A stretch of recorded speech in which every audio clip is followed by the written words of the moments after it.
सम्राट अशोक मौर्यकालीन भारत या प्रकरणामध्ये आपण आज सम्राट अशोकाच्या संदर्भात माहिती पाहणार आहोत. बिंदुसाराच्या मृत्यूनंतर अशोक हा मौर्य साम्राज्याचा सम्राट बनला. इसवी सन पूर्व 268 मध्ये त्याचा राज्याभिषेक झाला. त्याने देवाना प्रियदसी पियदसी म्हणजे देवांचा प्रियदर्शी असा स्वतःचा उल्लेख त्याच्या अनेक शिलालेख व स्तंभलेखातून केलेला आहे. राजवटीच्या प्रारंभी सम्राट अशोकाचं धोरण हे पूर्वजांप्रमाणे दिग्विजयाचं आणि राज्यविस्ताराचं राहिलं. त्याने कलिंगवर आक्रमण करून कलिंग जिंकून घेतलं. अशोकाच्या कलिंग विजय हा इतिहासाला आणि त्याच्या जीवनाला वेगळं वळण लावणारा ठरला. या युद्धामध्ये प्रचंड मनुष्यहानी झाली. अशोकाचा विजय झाला. कलिंग विजयाच्या प्रसंगी झालेल्या विनाशाने त्याच्या मनामध्ये परिवर्तन घडून आले. अहिंसाप्रधान शांतीवादी बौद्ध धर्माकडे त्याचं मन हे आकर्षित झालं. दिग्विजयाची जागा ही धम्मविजयाने घेतली. त्याने जगासमोर ठेवलेल्या धार्मिक आदर्शामुळे आणि तो व्यवहारात उतरवण्यासाठी निर्माण केलेल्या यंत्रणेमुळेच त्याची कारकीर्द ही महत्त्वाची ठरली. धम्मविजयाच्या अंमलबजावणीसाठी अशोकाने काही नव्या गोष्टींचा अवलंब केला. उदाहरणार्थ धर्ममहामात्रांची नेमणूक, मद्यपानावर बंदी, नैतिक आचरणासंबंधीचे आदेश इत्यादी. नैतिक तत्वांचं अधिष्ठान प्राप्त झालेला सदाचार संपन्न व्यवहार म्हणजेच अशोकाचा धर्म होय. धर्माचा प्रसार करण्यासाठी त्याने संघ बनवले आणि त्यांना देशोदेशी रवाना केलं. भगवान बुद्धांच्या निर्वाणानंतर राजगृह येथे बौद्ध धर्माची पहिली परिषद भरवली होती. कालाशोक राजाने वैशाली येथे दुसरी परिषद भरवली. राजधानी पाटलीपुत्र येथे अशोकाने बौद्ध धर्माची तिसरी परिषद भरवली.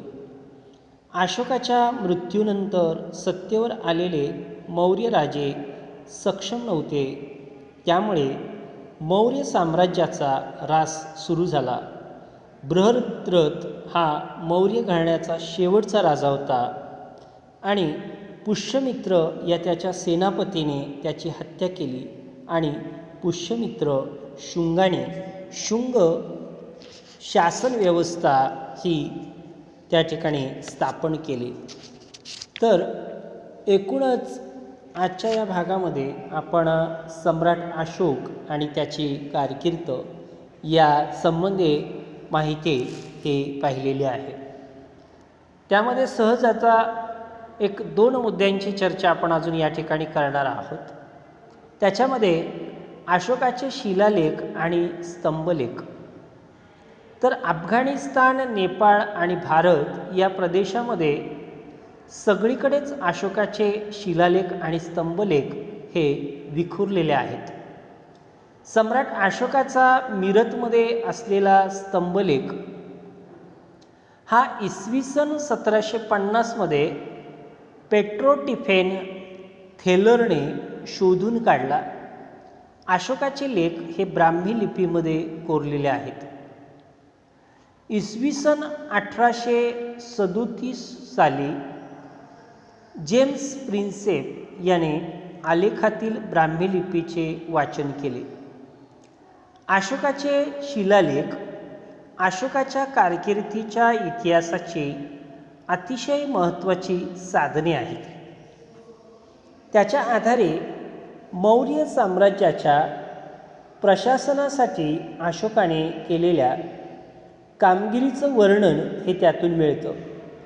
बौद्ध धर्माची दीक्षा घेतली असली तरी आपल्या प्रजाजनांवर बौद्ध धर्म सक्तीने लादण्याचा प्रयत्न अशोकाने कधीच केला नाही.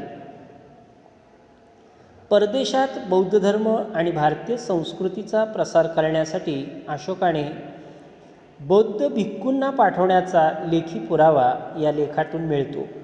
त्यामध्ये सम्राट अशोकाचा मुलगा महेंद्र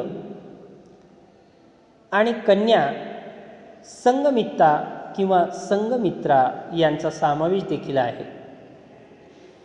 त्यानंतर दुसरा एक मुद्दा या ठिकाणी तुमच्याबरोबर चर्चा करता येईल, ते म्हणजे महाराष्ट्रात मौर्य साम्राज्याचा विस्तार हा इसवी सन पूर्व 321 ते 181 या काळामध्ये झाला.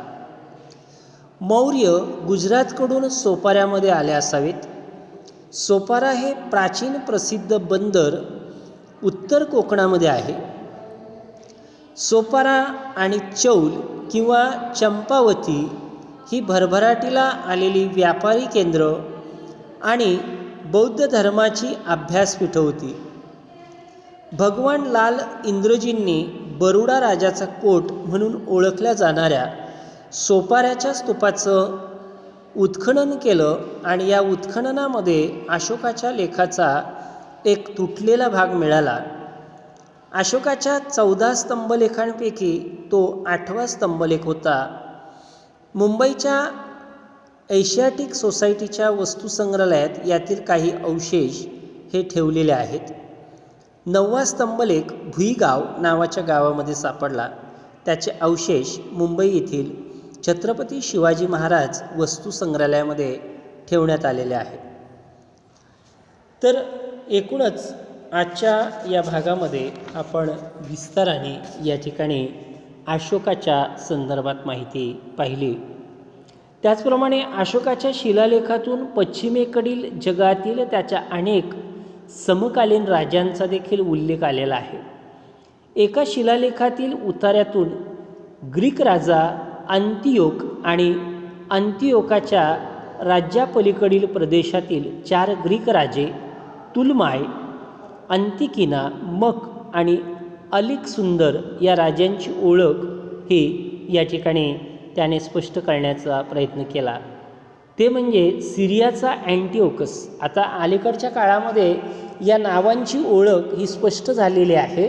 आणि हे 4 राज्यकर्ते कोण, तर सिरियाचा अँटिओकस दुसरा, त्यानंतर थिओस, इजिप्तचा टॉलेमी दुसरा, फिलाडेल्फस आणि मेसोडिनियाचा अँटिगोनस गोनेटस, सायरीनचा मगस आणि एपिरसचा अलेक्झांडर. तर याच्या संदर्भातली माहितीसुद्धा पुढे आलेली आहे. हा उतारा प्राचीन भारतीय इतिहासाचा कालानुक्रम जुळविण्याच्या प्रक्रियेतील एक महत्त्वाचा दुवा आहे. तर या ठिकाणी आपण सम्राट अशोक आणि त्याच्या एकूणच कामगिरीची माहिती आजच्या या भागामध्ये पाहिलेली आहे. पुढच्या भागामध्ये आपण मौर्यकालीन राज्यव्यवस्था, व्यापार, साहित्य, कला आणि समाजजीवन या संदर्भात विस्ताराने माहिती पाहणार आहोत.